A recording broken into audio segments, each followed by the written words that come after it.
Ganito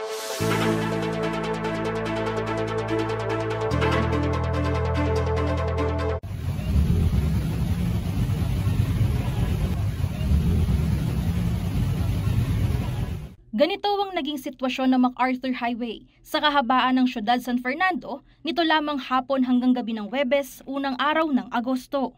Halos umabot na sa lapag ng sasakyan ng lebel ng tubig at hindi nakakayanin ng mga maliliit na behikulo sa bahagi ng Jose Abad Santos Avenue sa Barangay Dolores. Ganito rin ang kalagayan ng kalsada sa San Agustin, partikular sa St. Jude at maging sa tapat ng Government Center sa Barangay Maimpis. Resulta ito ng halos 2 oras lamang na pag-ulan na dala ng thunderstorm. Kaya ang pila ng mga sasakyan tumukod ng kasukdulan. Maging ang ordinaryong mamamayan at motorista, duda na baradong kanal ang dahilan ng pagbaha sa highway. Siguro sir, mga sa drainage, sa mga ganito, daanan ng tubig, baka may barado sir. Mga basura sir, mga plastic, ganon. Kaya mga plastic dapat huwag itapon sa mga drainage o kung saan. Yung sa sir, yung sa mga drainage natin sir, masyadong maraming lupa, kaya yung lupa natatabunan yung yung drainage natin, kaya umulan lang ng bagya doon sa taas, tapos dito baba na po yun dito. Lagi pong bumaba dito sir. Kasi nakikita nyo naman po palagi kung dati kayo dumadaan dito sir. Ano lang po, ulan na ng bagya, tapos yung tubig naapaw na yung mga drainage natin. Ang hinala ng publiko, kinumpirma ng Department of Public Works and Highways Central Luzon. Ayon kay Engineer Almer Miranda ng DPWH Pampanga District Engineering Office, barado ang mga kanal kung kaya nagpondo ang tubig at hindi agad humupa. Dagdag pa na kamakailan lamang ay naranasan ng ilang araw na pag-ulan na dala ng bagyong Karina at ng habagat. Puno na umano ng lupa, buhangin at basura ang drainage system ng syudad kung kaya't heavily silted ang mga ito. Isa sa mga naging obserbasyon ng ahensya, may problema din sa waste disposal ng mga private construction works sa syudad gaya ng mga nagpapagawa ng mga commercial buildings. Nabanggit na umano ng DPWH sa sangguniang panlungsod ng syudad San Fernando na kailangang magpasa sila ng batas ukol sa tamang pagtatapon ng mga construction materials.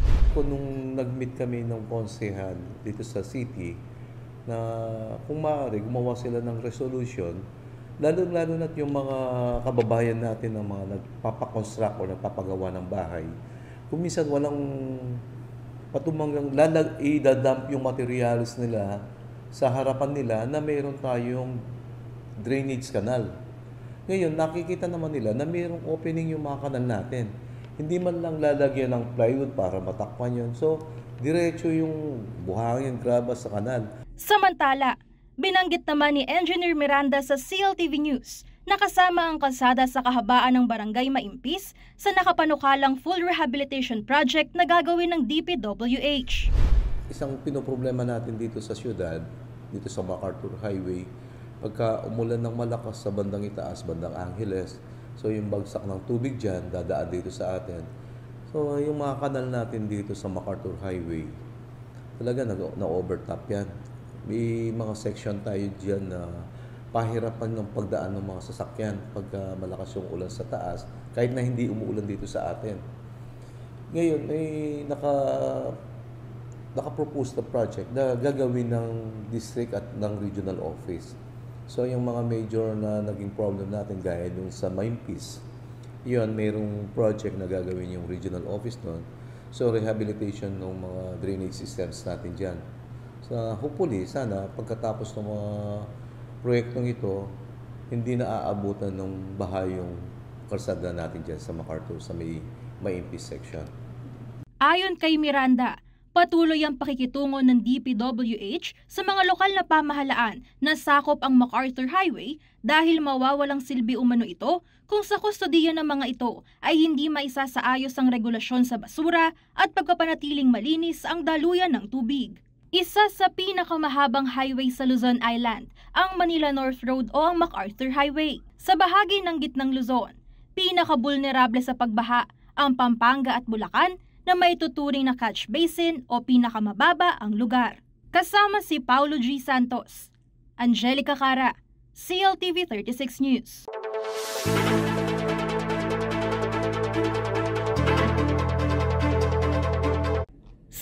pagbubukas ng pasukan para sa school year 2024 to 2025. Nariyan pa rin ang mga hamon tulad ng problema sa baha at kakulangan sa resources tulad ng classroom sa mga pampublikong paaralan ayon sa Department of Education o DepEd Region 3. Ngunit dahil sa bayanihan ng iba't ibang stakeholders, hindi ito nagiging balakid upang maipagpatuloy ang pag-aaral ng mga bata. Ngunit may mas malaking problema na dapat daw higit na pagtuunan ng pansin ng kagawaran, ito ang krisis sa edukasyon. Matatandaan na nitong nakaraang taon, nangulelat ang mga Pilipinong estudyante sa reading, mathematics at science sa Program for International Student Assessment o PISA. At kamakailan lamang, sa resultang inilabas pa rin ng PISA, panghuli rin sa pwesto ang ating Filipino learners pagdating naman sa creative thinking. Ayon kay Michelle Cata-Placson, Information Officer ng DepEd Region 3, isa ang learning recovery sa pagtutuunan ng pansin ng kagawaran ngayon. The most important or significant issue that we are still facing at this time, which is the learning recovery program of the department, para talagang ma-ensure na natin that the quality of education that we are providing to our students will be sufficient and appropriate for our learners, our completers of basic education will be at par din sa standards po ng not only of the Southeast Asian region but global standards po natin sa ating mga basic education completer. Sisimulan ngayong school year 2024 to 2025 ang implementasyon ng bagong matatag curriculum na unang inilunsad noong Agosto 2023. Nitong Huwebes, August 1, pinirmahan na ni Education Secretary Sonny Angara ang DepEd Order No. 10 Series of 2024 na siyang magiging gabay sa mga guro at school officials hinggil sa matatag curriculum.